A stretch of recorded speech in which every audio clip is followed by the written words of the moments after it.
The 1998 film Ants is, amazingly enough, about a colony of ants. It opens with the lead character, Zed, who is voiced by Woody Allen, lying on the psychiatrist's couch talking to his counselor. And the conversation goes like this. Zed, I think everything must go back to the fact that I had a very anxious childhood. My mother never had any time for me. You know what it is when you're the middle child in a family of 5 million. You don't get any attention. I mean, how's it possible? And I've always had these abandonment issues which plague me. My father was basically a drone, like I've said. You know, the guy flew away when I was just a larva. And my job, don't get me started on it because it really annoys me. I was not cut out to be a worker. I tell you right now, I feel physically inadequate. My whole life, I've never been able to lift more than 10 times my own body weight. And when you get down to it, handling dirt is not my idea of a rewarding career. It's this whole gung-ho superorganism thing that I can't get. You know, I try, but I don't get it. I'm supposed to do everything for the colony.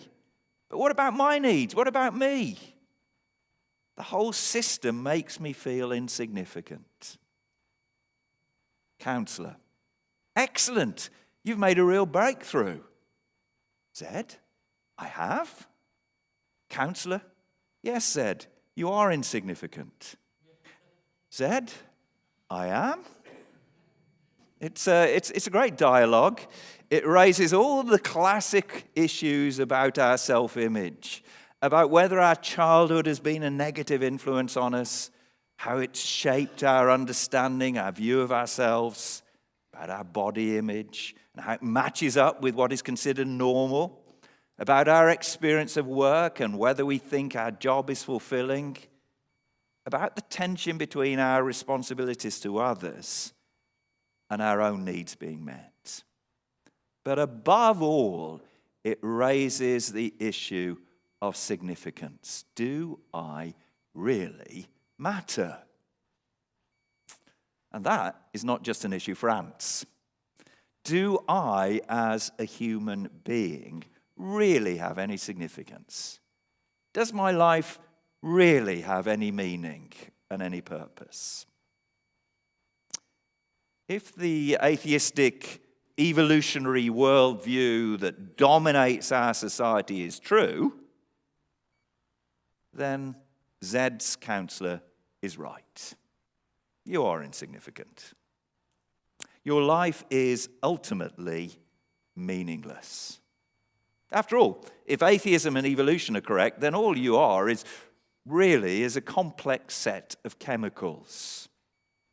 Many, many years ago, someone claimed that the human body contains, I quote what he wrote, enough carbon to make 900 lead pencils, enough iron to make a 3-inch long nail, enough phosphorus to make 2,200 match heads, enough fat to make 7 bars of soap, enough water to fill a 10-gallon barrel, enough lime to whitewash a chicken coop, and small quantities of magnesium and sulfur.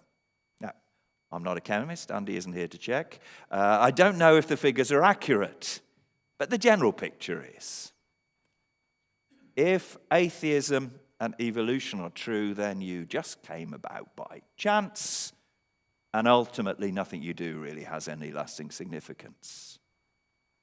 As Macbeth put it, life's but a walking shadow, a poor player that struts and frets his hour upon the stage, and then is heard no more. It is a tale told by an idiot, full of sound and fury, signifying nothing. Now that's the case if atheism is true. But it isn't true. There is a God, a glorious God, Father, Son, and Holy Spirit. A God who is infinitely greater than any of us, who is beyond our full understanding, but who has chosen to reveal truth about himself. Also, about us, the human race. And in it, we learn that we didn't just come by chance. We didn't just happen. God gives our lives meaning and purpose. I've got 5 points this evening, as you'll see. The first 4 are looking at fundamental truths about how we were made. And the final one, at why we were made. So the first thing we learn from the Bible about ourselves is quite simply that God made us. The first chapter in the Bible is about God's creation. The very first 3 words in the Hebrew Bible are, when translated into English, "In the beginning, God created." And the human race is part of that creation. Verse 26 of Genesis chapter 1, then God said, "Let us make mankind in our image." And verse 27, so God created mankind. You and I were made by God. Life is a gift from God. Genesis chapter 2, verse 7, the next chapter, which gives a bit more detail, says this: "Then the Lord God formed a man from the dust of the ground and breathed into his nostrils the breath of life, and the man became a living being." And that is just as much true of subsequent men and women as it was of Adam. We weren't made in quite the same way, but it's just as true that we were given life by God. Genesis 4, verse 1 tells us this: Adam made love to his wife Eve, and she became pregnant and gave birth to Cain. And she said, and her theology was spot on, "With the help of the Lord, I have brought forth a man." The fundamental truth about you and I, the fundamental truth about human life, is that you need to recognize that you are completely and utterly dependent on God. You only exist, your life only continues moment by God's will. Do you remember, if you're familiar with the Gospels, that Jesus told a parable, which we tend to refer to as the parable of the rich fool? It's in Luke 12. And this is about a man who found himself with great resources, sufficient to take life easy and enjoy himself for many years. But he was leaving God out of the picture. He just assumed he'd have many years to enjoy all that he'd stored up. But God said to him, and this is Luke 12:20, "You fool, this very night your life will be demanded from you." So the first element in our self-awareness must be a profound sense of dependence on God for life and breath and everything else. Day in, day out, hour in, hour out, minute in, minute out, second in, second out. So it's not just an acknowledgement, yeah, God's the creator, but it's an attitude of life. I'm dependent on God. God isn't just there when something supernatural happens. If someone says to me, "Show me God at work," just take a breath. There's God at work. You couldn't take your next breath without God. So God made us. The second truth we need to know is that God made us in his own image. Again, back in Genesis 1, 26, 27. Let's read the whole verses. God said, "Let us make mankind in our image, in our likeness, so that they may rule over the fish in the sea and the birds in the sky, over the livestock and all the wild animals, and over all the creatures that move along the ground." So God created mankind in his own image. In the image of God, he created them. Male and female, he created them. Now, this is a tremendously vital issue for us today. And I think one way of seeing what it says more clearly is to contrast the Bible's teaching with two, I think we can call them extreme views, which are quite common today. At the one extreme are those for whom the suffering and death of an animal is something of no consequence. They'll go and do what they call sport, and they'll just blow animals to pieces and think, well, doesn't matter. We can use animals for whatever we choose. At the other extreme are those who believe it's wrong for a human to eat an animal or use any animal product or experiment on animals, even if it's to save human life, because they see humans just as one species of animal. And so it's wrong to do to another animal, they would reason, what you would not do to a human. Now, the Bible tells us both those views are wrong. On the one hand, it teaches that there is a point of similarity between us and other creatures. We are both God's creatures. We are both given the breath of life by him. We are both totally dependent on him for life and for all that sustains life. So the Bible teaches us that it matters how we treat other living creatures. Proverbs 12 verse 10 says this. Proverbs 12:10, have we got that one? It tells us, no, I haven't got that one. Proverbs 12 verse 10, I'll look that one up. Tells us the righteous care for the needs of their animals, but the kindest acts of the wicked are cruel. God wants us to care for other creatures. But on the other hand, the Bible teaches that there is a fundamental dissimilarity between us and other creatures. Of all God's creatures, we are the only ones made in the image of God. Now, precisely what that means is a huge subject, way beyond the time we've got tonight. But it does mean that in significant ways, we are like God in ways that other creatures aren't. That does include abilities God has given us, but it also includes the fact that we were meant to relate to God. We were made to relate to him. As Andy, if the script was up on the title, would say, we're made to know Jesus. And it also includes that we are to represent God. We were in the passage Paul read for us to rule over the other creatures on earth. Not in a harsh way, but to rule over nonetheless. We are made in the image of God. All other creatures are not. And this is tremendously humbling, because it means we're creatures, we're dependent on God, that the most powerful man or woman is only a creature, dependent on God's will for their next breath. But to know what? That we're made in the image of God is also tremendously honoring. The most insignificant man or woman in the world's eyes is infinitely more important than any animal. That's why, just coming back to what we looked up on the screen recently, our sister church in Bilhorod are reaching out with compassion to the most vulnerable people in their community, because each of them are human beings made in the image of God. You see, our dignity, our value as human beings is not something bestowed on us by other humans. It's not because of what we've achieved. Our dignity, our value simply comes from the fact that we are made in God's image. Our likeness to the sovereign creator God is what gives us value.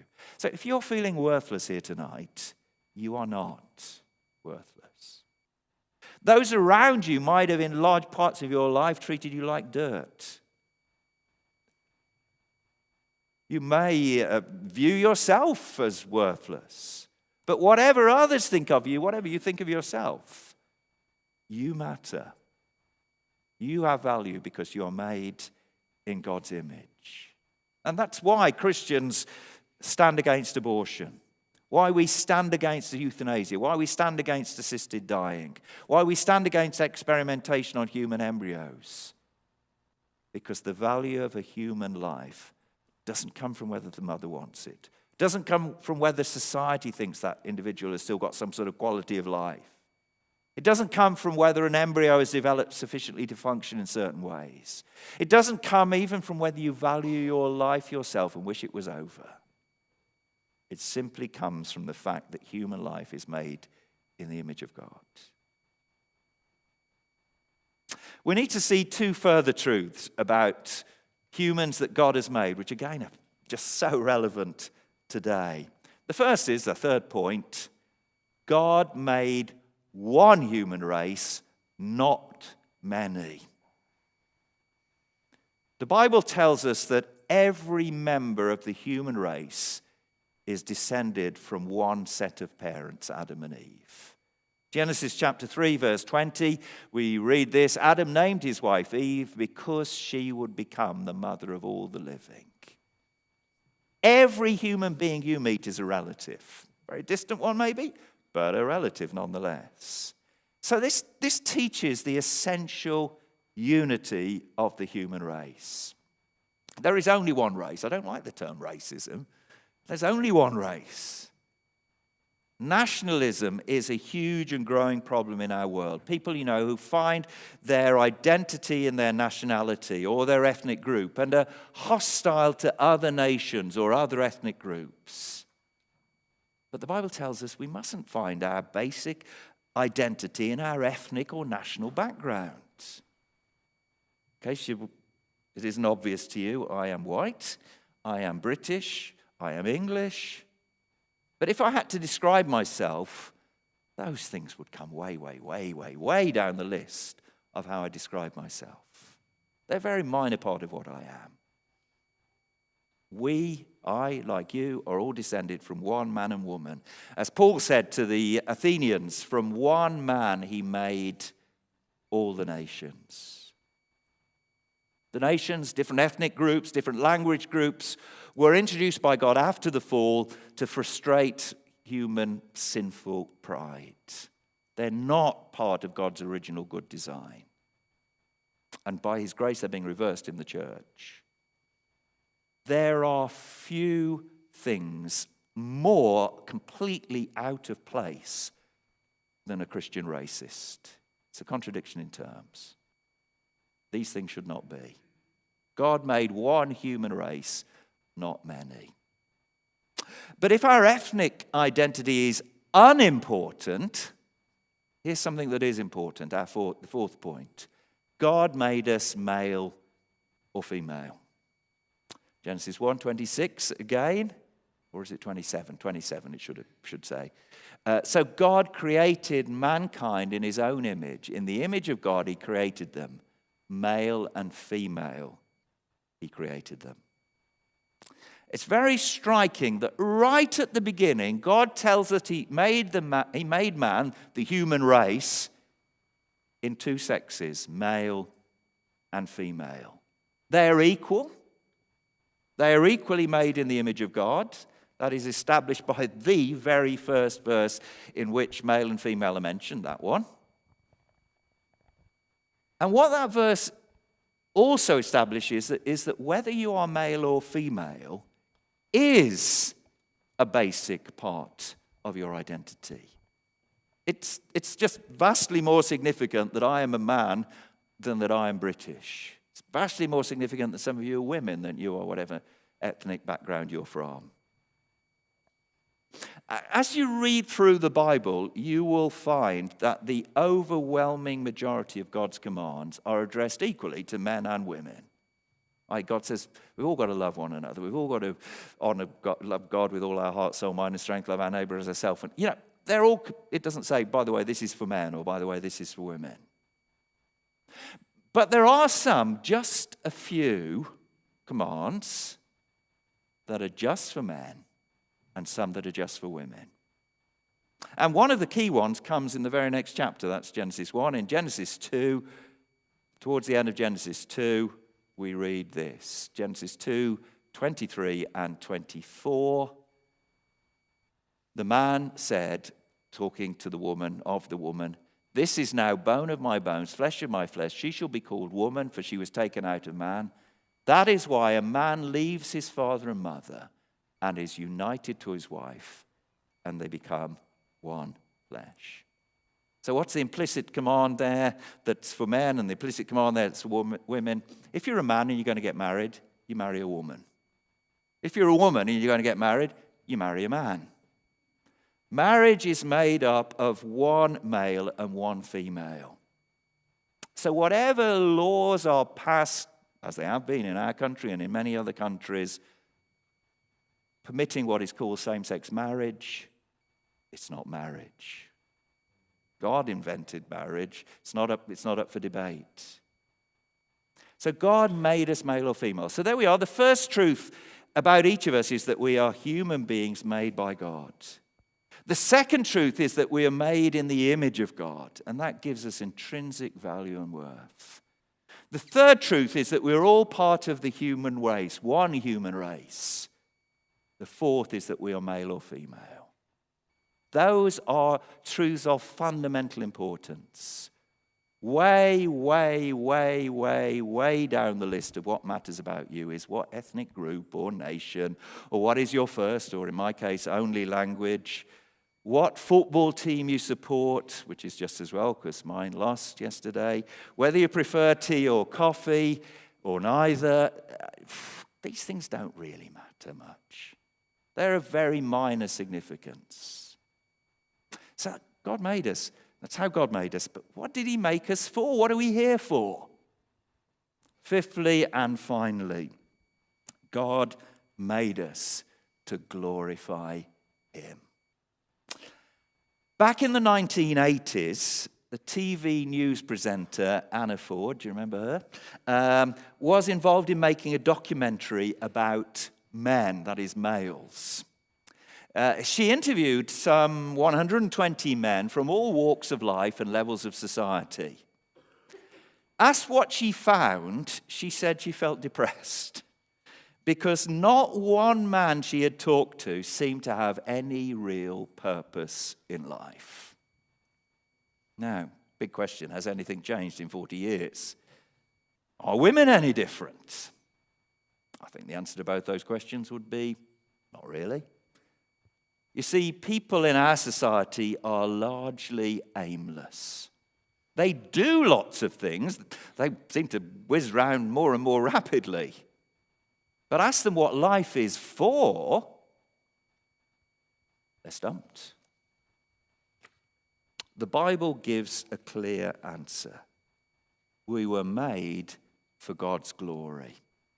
Isaiah 43 verse 7 says this, everyone who is called by my name, who I created for my glory, who I formed and made. And 1 Corinthians 10 verse 31, talking to Christians, says this, so whether you eat or drink or whatever you do, do it all for the glory of God.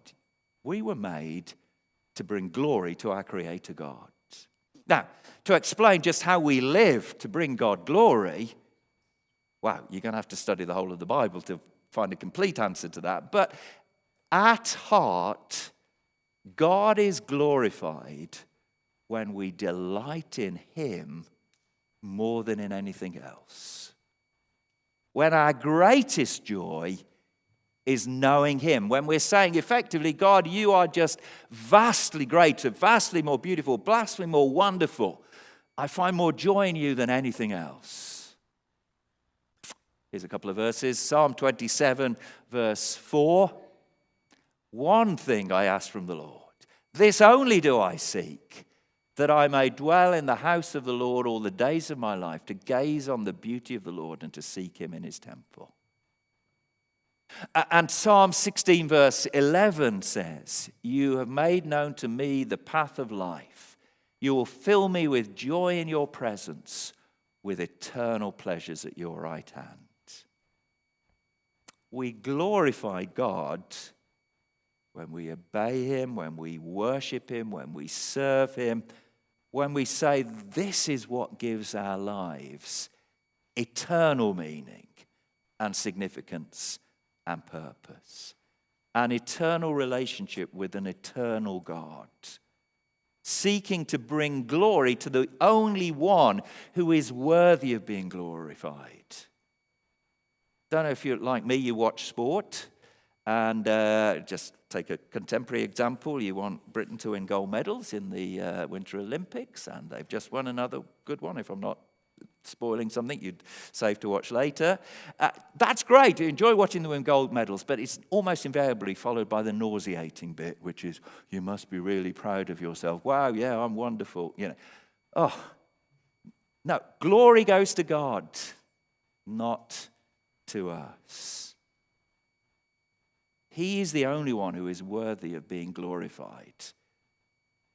We should live to give him glory. That's the only thing that can give your life, my life, truly lasting meaning and purpose. When you get to heaven, if you're a believer, I don't think you'll be asked about your sporting achievements. I don't think you'll be asked about your car. I don't think you'll be asked about your job. But you will be asked, did you live for my glory when you were on earth? That's why a famous set of questions and answers about the Christian faith from nearly 400 years ago starts with this question. What is the chief end of man, human beings? And the answer is, man's chief end is to glorify God and to enjoy him forever. That's what we were made for, to bring God glory, and in so doing to find joy. Search the Bible. Hunger to know more of him, to learn more of what it means to live for his glory. And as you do so, you will find joy in God. No wonder so many lead purposeless lives. They're trying to live without the eternal God, without finding out from him what life is meant to be all about, and without living for his glory. I know this all seems terribly alien to the vast majority of people, knowing God, living for his glory. What's all that about? That is because sin has spoiled our perfect world. We'll be looking at that, God willing, in a week's time. The first man, Adam, first woman, Eve, disobeyed God. And from that disobedience flowed everything that's wrecked our world.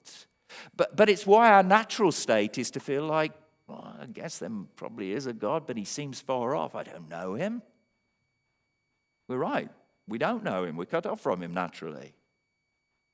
But God's Son came into the world, as Andy was telling us this morning, born as one of us. The God-man, Jesus Christ. He lived the perfect life we have all failed to live for his Father's glory. He died the death on the cross we deserve to die. There he was cut off from his Father so that we could be reconciled to God. So that we could come to know God. And to do that, we have to say, I believe Jesus died in my place. I'm trusting in that death so that I can be forgiven and come to know God and experience life as it was meant to be. And I'm going to turn from living independently of God. I'm going to consciously live in dependence on him and obedience to him.